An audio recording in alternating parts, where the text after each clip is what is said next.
Aunty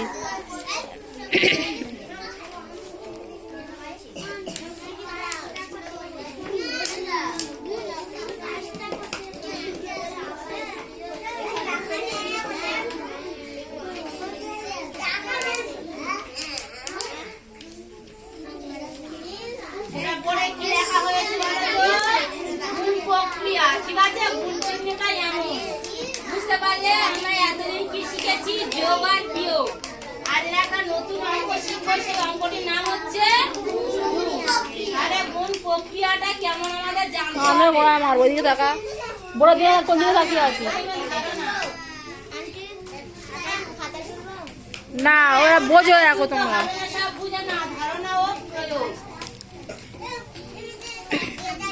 সবাই বড়র দিকে তাকাও দেখতে পাচ্ছ গুণ প্রক্রিয়া ও ধারণা প্রয়োগটা আমাদের জানতে হবে বুঝলে ধরে না তোমরা আগে কি করেছো ওরা ধরি একটা গাছে দুটি পাখি ছিল আর একটা গাছে দুটি পাখি বসে আছে খালি গুনে গুনে কি হবে তাহলে কবার করে গুনতে যাবো এই দুই ছিল মানে এই গাছে দুটি পাখি ছিল এই একটা গাছে দুটি পাখি তাহলে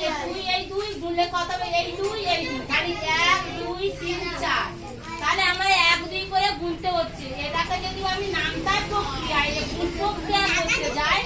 তাহলে এরকম ভাবে একটা গুণ চিহ্ন আসবে ঠিক আছে এই 2 ইনটু এই 2 তাহলে গুণে কত হলো 2 মানে 4 তাহলে দেখো এটা আমরা একটা কম সময়ের মধ্যে পেয়ে যাচ্ছি তাই না আর যদি আমি এই 2 এই যে একটা পাখি যোগ এই একটা পাখি তাহলে এই দুটো যোগ করলে কত হবে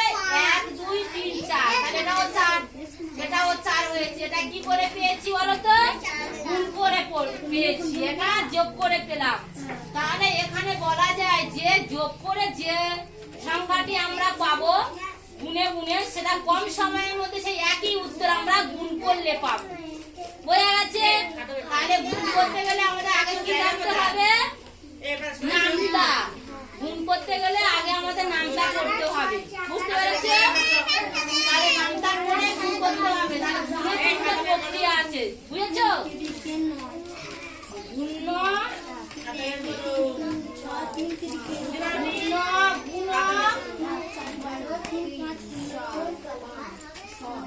আর গুণফল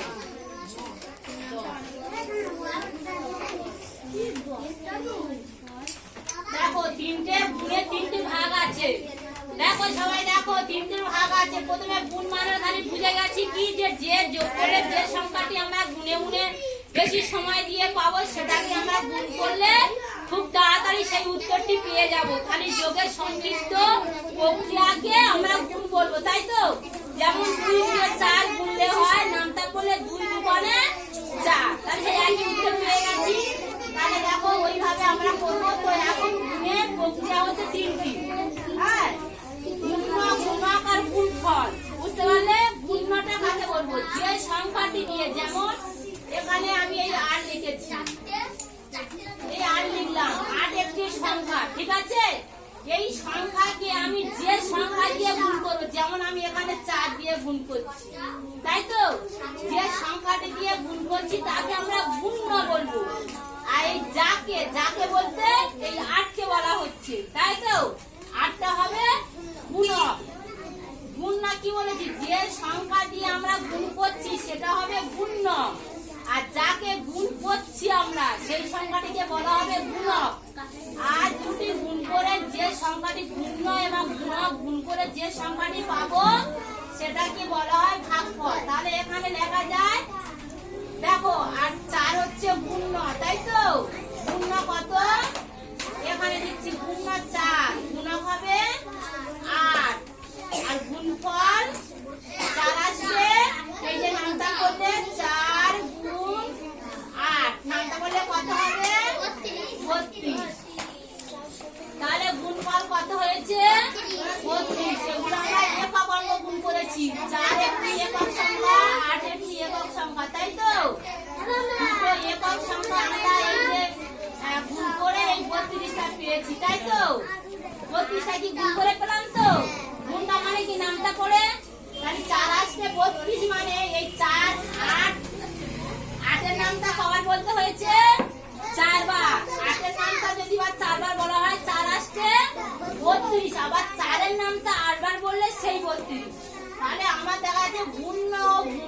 বা পরিবর্তন করা হয়, স্থান পরিবর্তন করা হয়, তাহলে ওদের গুণফল কিন্তু একই রকম থাকবে। কি বললাম বুঝতে পেরেছো? আগে জানতে হবে প্রক্রিয়াটা কেমন, গুণ চিহ্নটাই আমরা জেনেছি, তাই তো? তারপরে গুণের 3টি ভাগ আছে,